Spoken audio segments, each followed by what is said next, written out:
Assalamualaikum warahmatullahi wabarakatuh. Yang saya hormati dosen pengampu mata kuliah Manajemen Keuangan 1.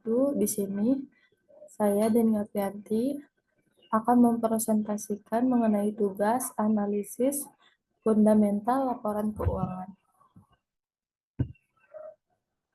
Adapun di sini kita akan membahas mengenai profil singkat, lalu manajemen perusahaan, likuiditas, solvabilitas, dan rentabilitas, lalu kondisi kesehatan perusahaan. Yang pertama, kita akan membahas mengenai profil singkat perusahaan. PT ABM Investama merupakan bagian dari perusahaan grup PT Tiara Marga Trakindo yang berfokus pada investasi strategi dengan solusi pertambangan dan energi yang terintegrasi. Perusahaan ini didirikan pada tanggal 1 Juni 2006 dengan nama PT Adiratna Banu Makmur dan digantikan nama pada tahun 2009 setelah diakuisasi oleh TMT Perseroan memiliki 6 anak perusahaan langsung, yaitu PT Cipta Kridatama, yang kedua PT Reswara Minergi Hartama, lalu PT Sanggar Sarana Baja, lalu PT Cipta Krida Bahari, lalu PT Anjara Janitra Nusantara, dan PT Prima Wiguna Parama, serta 18 entitas anak tidak langsung. Kantor pusat berlokasi di gedung TMT 1 lantai 18, Suite 1802, Cilandak, KKO 1, Jakarta. Lalu kita akan membahas mengenai struktur manajemen perusahaan. Di sini terdapat beberapa komisioner perusahaan. Yang pertama, Rahmat Mulyana Hamami sebagai Presiden Komisioner, lalu Mifida Hamami sebagai Komisioner, lalu Arif Tarunakarya Surowijoyo sebagai Independent Komisioner, lalu Menggi Taruna Hadir sebagai Independent Komisioner.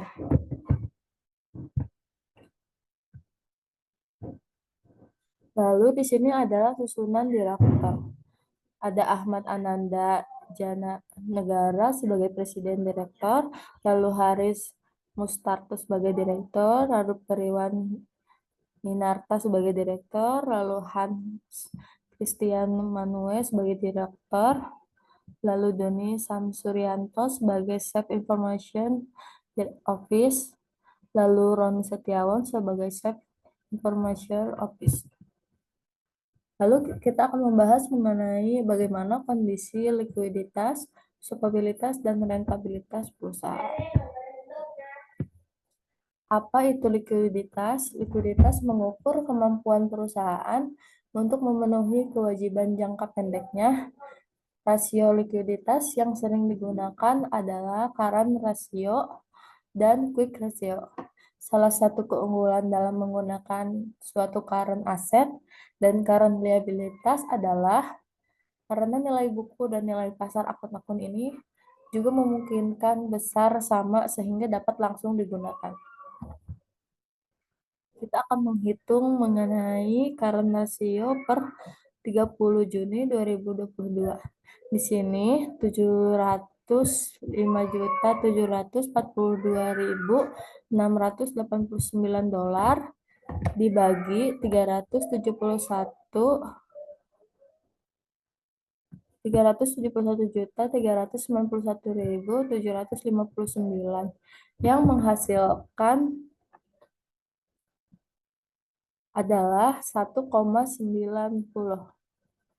Lalu interpretasi current ratio yaitu 1,90 menunjukkan bahwa perusahaan memiliki aset lancar sebesar 1,90 kali kewajiban lancarnya, yang berarti likuiditas perusahaan cukup baik untuk memenuhi kewajiban jangka pendeknya. Lalu kita akan membahas mengenai solvabilitas. Solvabilitas merupakan rasio untuk menilai kemampuan perusahaan dalam melunasi semua kewajibannya. baik dalam jangka pendek maupun jangka panjang, dengan jaminan aktiva atau kekayaan yang dimiliki perusahaan sehingga perusahaan tutup atau likuiditas. Adapun manfaat solvabilitas untuk mengetahui sejauh mana perusahaan mampu memenuhi utang-utang beserta bunganya dan meninjau keseimbangan nilai atau aktiva terhadap modal perusahaan. Rumus untuk menghitung solvabilitas perusahaan yaitu debt to equity ratio sama dengan total liabilitas dibagi total equity, yaitu 791.596.895 dolar dibagi 432.928.077 dan menghasilkan 1,83. Rasio sebesar 1,83 menunjukkan bahwa perusahaan memiliki kewajiban sebesar 1,83 kali ekuitasnya. Meskipun demikian, perusahaan masih dalam kondisi solvable karena nilai ekuitasnya positif dan mencukupi untuk menutupi kewajiban jangka panjangnya. Di sini kita akan membahas mengenai rentabilitas perusahaan. Rentabilitas sendiri merupakan kemampuan suatu perusahaan dalam menghasilkan laba melalui semua kemampuan dan sumber yang ada seperti kegiatan penjualan, kas, modal, jumlah karyawan, jumlah cabang, dan sebagainya. Rentabilitas merupakan angka pengukur efektif penggunaan modal dalam menghasilkan profit, di mana tingkat kecilnya nilai rentabilitas tergantung dari keuntungan yang diperoleh dan modal aset yang dimiliki dalam menjalankan usaha. Rasio yang sering digunakan adalah return on asset dan return on equity. Di sini kita akan menghitung mengenai kondisi rentabilitas perusahaan. Rumusnya ROA net income dibagi total aset yaitu 140.860.432 dolar dibagi 1.224.524.972 dolar yang hasilnya adalah 11,5%. Interpretasi ROA sebesar 11,5% menunjukkan bahwa perusahaan berhasil menghasilkan laba bersih sebesar 11,5% dari total aset yang dimiliki. Lalu untuk menghitung ROE adalah net income dibagi total equity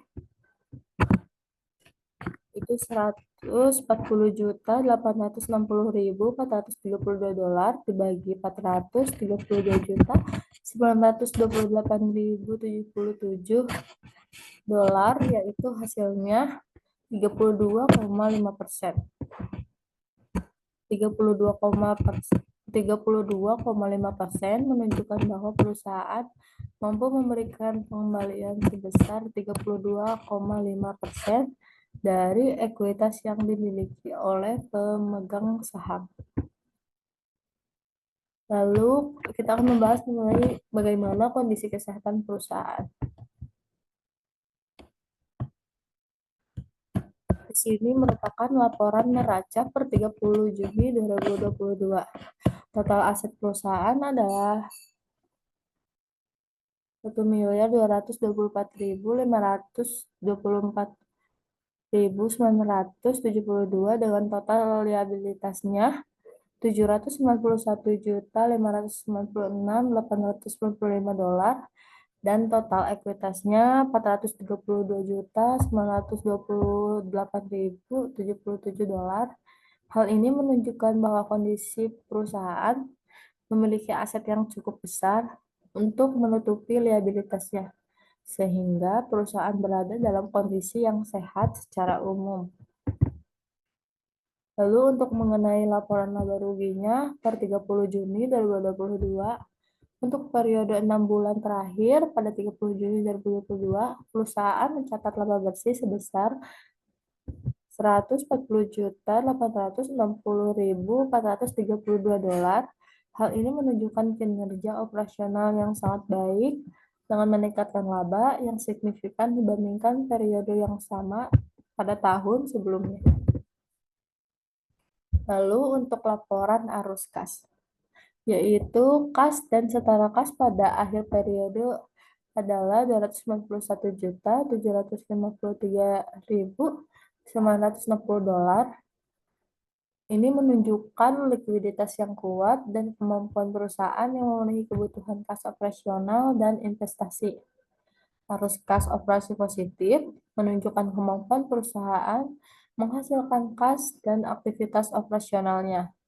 Dan analisis di atas dapat disimpulkan bahwa PT ABM Investama Tbk berada dalam kondisi keuangan yang sehat dengan likuiditas dan solvabilitas yang baik serta rentabilitas yang tinggi.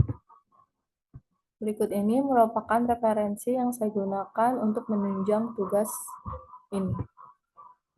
Terima kasih, sekian presentasi dari saya. Mohon maaf bila ada kekurangan. Wassalamualaikum warahmatullahi wabarakatuh.